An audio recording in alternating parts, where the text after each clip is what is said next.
Hello students, आंतरिक पुनर्निर्माण की योजना जो बनाती है, हमने पहले वाले चैप्टर में पहले वाली क्लास में देखा था कि अंश पूंजी में कमी करके। अब नंबर 2 आता है, पहले था अंश पूंजी में परिवर्तन करके, अब नंबर 2 आता है अंश पूंजी में कमी करके।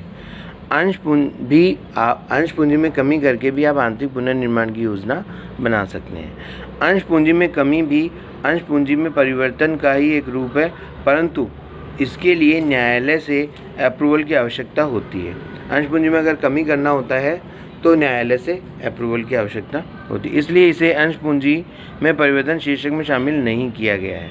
पहले वाले शीर्षक में अंश पूंजी में कटौती के लिए निम्नलिखित शर्तों की पूर्ति करनी होती है। नंबर 1 है, पार्षद अंतर्नियम कटौती करने की अनुमति प्रदान करते हों। पार्षद अंतर्नियमों में इस प्रकार की व्यवस्था होनी चाहिए कि पूंजी कटौती कभी करना चाहेगी कंपनी तो कर लेगी, ये पहले से व्यवस्था होनी चाहिए। इस उद्देश्य से विशेष प्रस्ताव पास किया गया हो और न्यायालय ने स्वीकृति दी हो, ये तीनों बातें जरूरी हैं। यदि कटौती से अंशधारियों के दायित्व में कटौती नहीं होती है तो अर्थात उन्हें पूंजी वापस नहीं लौटाई जा रही हो तो न्यायालय बिना लेनदारों की सहमति के ही कटौती के लिए स्वीकृति दे देती है।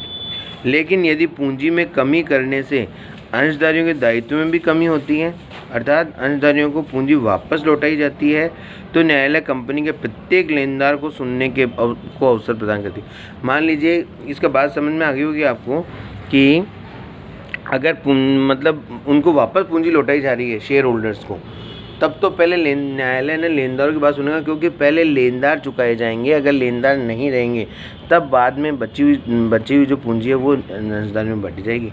लेकिन इसलिए ये कह रहे हैं कि लेकिन यदि पूंजी में कमी करने से अंशधारियों के दायित्व में भी कमी होती है, अर्थात अंशधारियों को पूंजी वापस लौटाई जाती है, तो न्यायालय कंपनी के प्रत्येक लेनदार को सुनने का अवसर प्रदान करती है।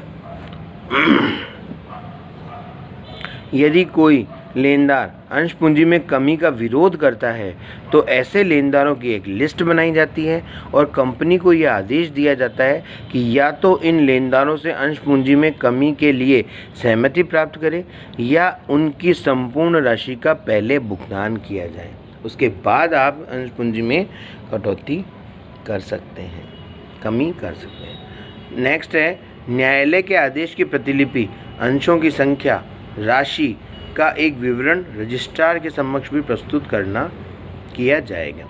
रजिस्ट्रार द्वारा न्यायालय के आदेश तथा प्रस्तुत विवरणों के रजिस्ट्रेशन के बाद अंश पूंजी में कमी का आदेश प्रभावशील करेगा, उसके बाद ही प्रभावशील होगा। रजिस्ट्रार के पास ये सारी चीज़ें होंगी।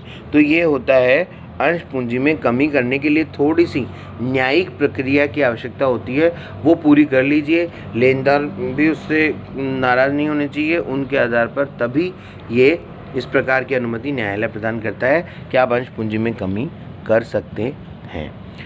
अंश पूंजी में कमी करने की विधियाँ, आप देखिए, अंश पूंजी में कमी करने की विधियाँ हैं 3, फर्स्ट, सेकंड, थर्ड या ABC कुछ भी बोलिए। नंबर 1, अंशों पर अदत्त राशि में कमी करके या दायित्व समाप्त करने। अदत्त राशि का मतलब होता है, मान लीजिए 100 रुपये का शेयर है, अगर अभी तक कंपनी ने उन अंशधारियों से 80 रुपये ही मांगे हैं तो इसका मतलब 20 रुपये भी मांगना बाकी है, तो वो अदत्त राशि हो गई 20 रुपये। तो ये कह रहा है अंशों पर अदत्त राशि में कमी करके। अदत्त राशि में कमी करके मतलब दायित्व समाप्त करके कि उनका डेनोमिनेशन ही चेंज कर दे, कि ओल्ड डेनोमिनेशन जो 100 रुपये का शेयर था, ओल्ड डेनोमिनेशन को डेबिट कर दो, ख़त्म कर दो, और नया शेयर 80 रुपये का कर दो, तो न्यू डेनोमिनेशन से नई शेयर हो जाएगी। अंश पूंजी में कटौती अपने आप हो जाएगी कि जो मान लीजिए 100 रुपये के कंपनी के पास में शेयर थे 1000, पूंजी कितनी थी 1 लाख, अब 80 रुपये के शेयर कर देगी, उन्हीं को डेनोमिनेशन चेंज कर देगी, 100 की जगह 80 और 1000 रहेंगे, तो कितने हो जाएंगे 80,000।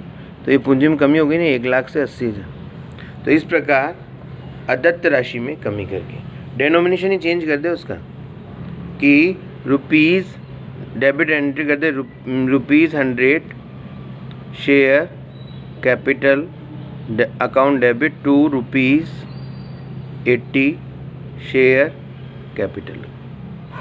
इससे डिनोमिनेशन चेंज हो जाएगा और अंश पूंजी में कटौती की विधियों में नंबर 1 अंश में अदद राशि में कमी करके। नंबर 2 आवश्यकता से अधिक पूंजी अंशधारियों को लौटाकर। अगर मान लीजिए कि ज़्यादा पूंजी आ गई है तो आवश्यकता से अधिक आ गई है तो उनको लौटा दो। लौटाने के लिए क्या करेंगे, देखिए एंट्री करेंगे जब अंशों के अंकित मूल्य में परिवर्तन किया जाए। अब लौटाने के लिए दो बात है कि या तो आप अंशों के अंकित मूल्य प्रिंटेड प्राइस में परिवर्तन करो या प्रिंटेड प्राइस में परिवर्तन नहीं करके वैसे ही कर दो। तो अब ये कह रहा है कि हम पढ़ रहे हैं आवश्यकता से अधिक पूंजी अंशधारियों को लौटा कर, या तो प्रिंटेड प्राइस में कमी कर दो उनके अंकित मूल्य में। अंकित मूल्य जो 100 रुपये का उसको 70 का कर दो, अपने आप ही कम लौट। जैसे देखिए ओल्ड डेनोमिनेशन शेयर कैपिटल अंशों के अंकित मूल्य में परिवर्तन किया जाए तो फिर कैसे लौटाते हैं। ओल्ड डेनोमिनेशन का मतलब है 100 रुपये का शेयर है तो मान लीजिए 100 रुपये share capital account debit to new denomination 70 रुपये हो जाएगा तो मान लीजिए 70 रुपये share capital to sundry share holders, उनको चुका देंगे, शेयर होल्डर्स में चला जाएगा पैसा।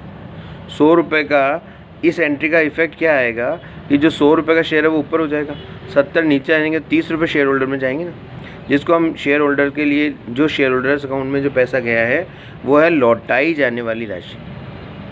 नरेशन होगा कन्वर्जन ऑफ इतने शेयर्स ऑफ रुपीज़ इतना shares into and each refund share इतना। अब शेयर होल्डर अकाउंट को डेबिट करके टू बैंक कर दो, लौटा दो उनको 30-30 रुपये। तो इस प्रकार आवश्यकता से अधिक पूंजी अंशधारियों को लौटाकर, उसमें नंबर ए है अंकित मूल्य में परिवर्तन किया जाए तो, और बी बिना अंकित मूल्य में परिवर्तन किए। ये रहा, जब अंशों के अंकित मूल्य में परिवर्तन नहीं किया जाए तो फिर सिंपल एंट्री होगी कि अंकित मूल्य तो उतना का उतना रहेगा, इसलिए डेनोमिनेशन को नहीं छेड़ा जाएगा और जितनी शेयर कैपिटल आपको लौटानी है, कंपनी को लौटानी है, उतनी शेयर कैपिटल अकाउंट को डेबिट करके टू शेयर होल्डर अकाउंट लिख दें लौटाई जाने वाली राशि से, और शेयर होल्डर अकाउंट को डेबिट करके टू बैंक। तो ये इसमें इस एंट्री में आपने देखा होगा कि डेनोमिनेशन कहीं चेंज नहीं हुआ है, लेकिन इससे पहले वाली जो एंट्री थी उसमें आपने डेनोमिनेशन के आधार पर काम किया था। तो ओल्ड डेनोमिनेशन तो ये नया आ गया, ओल्ड खत्म हो गया, नया आ गया। तो इस प्रकार आवश्यकता से अधिक जो पूंजी होती है वो अंशधारियों को लौटाकर दो तरीके होते हैं, इन दोनों तरीक़ों से कर सकते हैं। फिर आता है प्रदत्त अंश पूंजी में कटौती करके, ये अब नेक्स्ट क्लास में आपको बताएंगे। ये है, थैंक यू।